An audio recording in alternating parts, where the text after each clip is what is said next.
അന്നാമ്മ ഇതെവിടെ പോയിച്ച് വരിക? കാര്യമായിട്ടുണ്ടല്ലോ സഞ്ചിയില്. ഓ ഒന്നും പറയണ്ടച്ചോ, ഒന്ന് റേഷൻ കട വരെ പോയത്. വെറുതെ അല്ല, ഇത്ര സന്തോഷം. അതിരിക്കട്ടെ, അച്ഛനെങ്ങോട്ടാ? ഞാൻ ആ കുര്യൻ ചേട്ടന്റെ വീട് വരെ ഒന്ന് പോവുക. അതെന്നാത്തിന്?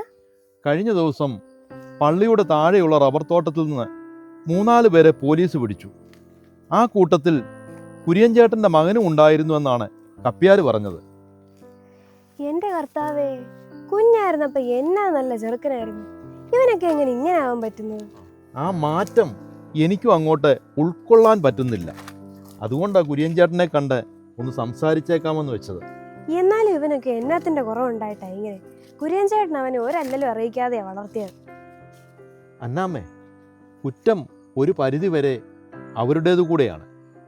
സാങ്കേതിക വിദ്യകളുടെ കടന്നുകയറ്റമുള്ള ഈ കാലഘട്ടത്തിൽ പുതുതലമുറയുടെ ചിന്താഗതികൾ മാതാപിതാക്കൾക്ക് ഊഹിക്കാവുന്നതിലും അപ്പുറമാണ്. ഇപ്പോഴത്തെ പിള്ളേരൊക്കെ എന്നാണോ ഇങ്ങനെ? ആരോടും ഒരു സ്നേഹവും ഇല്ല, അനുസരണയും ഇല്ല. പണ്ടത്തെ പോലെ ഒന്നുമല്ലല്ലോ ഇപ്പൊ കാര്യങ്ങൾ. ചോദിക്കുന്നതെല്ലാം കിട്ടി വളരുന്നോണ്ട് പെട്ടെന്നൊരു നോ അവർക്ക് അസഹനീയമാണ്. അപ്പൊ മുന്നിൽ നിൽക്കുന്നത് അപ്പനാണോ അമ്മയാണെന്നുള്ള ബോധമൊന്നും അവർക്കില്ല. അതിപ്പോ അന്നാമ്മേ, അവരെ മാത്രം കുറ്റം പറഞ്ഞിട്ട് കാര്യമില്ല. വളർത്തുന്നവരുടെ കുഴപ്പം കൂടിയുണ്ട്. ചോദിക്കുന്നതെല്ലാം കിട്ടി വരുമ്പോഴേക്കും ഒന്നിനും ഒരു വിലയും ഉണ്ടാവുകയില്ല. തിരിച്ചടികൾ ഉണ്ടാകുമ്പോൾ മാത്രമേ തിരിഞ്ഞു ചിന്തിക്കുകയുള്ളൂ. ആ, എന്തെല്ലാം വാർത്തകളാ നമ്മൾ പത്രത്തിൽ കാണുന്നേ.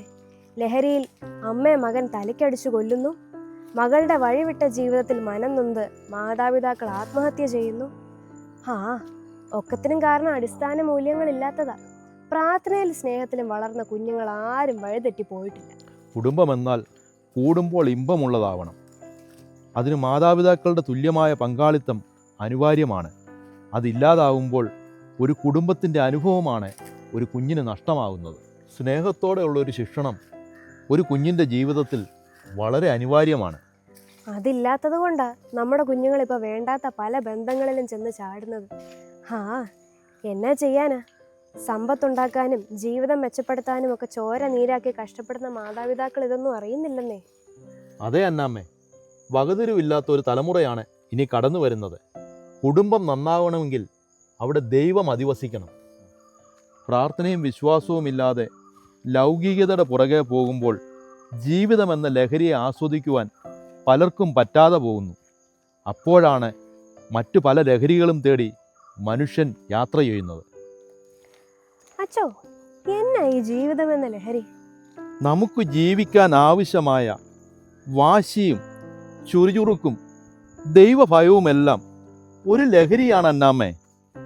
മുൻകാലങ്ങളിലെ പോലെ നല്ല ലഹരികൾ തരുന്ന സൗഹൃദങ്ങളോ കളിസ്ഥലങ്ങളോ സ്നേഹബന്ധങ്ങളോ സാങ്കേതിക വിദ്യകളുടെ കടന്നുകയറ്റം നടന്നുകൊണ്ടിരിക്കുന്ന നവയുഗത്തിൽ ഇല്ലാതെയായിക്കൊണ്ടിരിക്കുന്നു. തിരക്കേറിയ ജീവിതത്തിൻ്റെ സമ്മർദ്ദത്തിൽ ഒരു കുടുംബം മുഴുവനും ഒരുമിച്ചിരുന്ന് പ്രാർത്ഥിച്ച് ഭക്ഷണം കഴിക്കുന്ന വീടുകൾ പോലും ഇന്ന് വിരളമായിക്കൊണ്ടിരിക്കുന്നു. ജീവിതം എന്ന ലഹരിയെ ആസ്വദിക്കണമെങ്കിൽ മനുഷ്യൻ മനുഷ്യനായി തന്നെ ജീവിക്കണം. അതെങ്ങനെ അച്ചോ? പണം ഉണ്ടാക്കാനായിട്ട് നെട്ടോട്ടം ഓടുന്നതിൻ്റെ ഇടയ്ക്ക് മക്കളെ ശ്രദ്ധിക്കാനൊന്നും മാതാപിതാക്കൾക്ക് നേരമില്ലെന്ന്. അന്നാമ്മേ, അവരവരുടെ മക്കളുടെ കൂടെ സമയം ചെലവഴിച്ച് അവരുടെ തെറ്റുകൾ ചൂണ്ടിക്കാണിച്ച് അവരുടെ വളർച്ചയുടെ ഓരോ ഘട്ടങ്ങളും മനസ്സിലാക്കി അവരെ നേർവഴിക്ക് നയിക്കുന്നതാണ് സ്നേഹമെന്ന് പറയുന്നത്. ആ സ്നേഹത്തേക്കാൾ വലിയൊരു ലഹരി ഈ ലോകത്ത് മറ്റൊന്നുമില്ല. ശരിയാണച്ചോ. മക്കൾ ചോദിക്കുന്നതെല്ലാം പണം ചെലവാക്കി വാങ്ങിക്കൊടുത്ത് അവരുടെ സ്നേഹം പിടിച്ചു പറ്റാനാണ് ഇപ്പോഴത്തെ മാതാപിതാക്കൾ ശ്രമിക്കുന്നത്. പണമുണ്ടെങ്കിൽ നീഡ്സ് നിറയും, പക്ഷെ പ്രസൻസ് ഇല്ലെങ്കിൽ വാല്യൂസ് നിറയില്ല.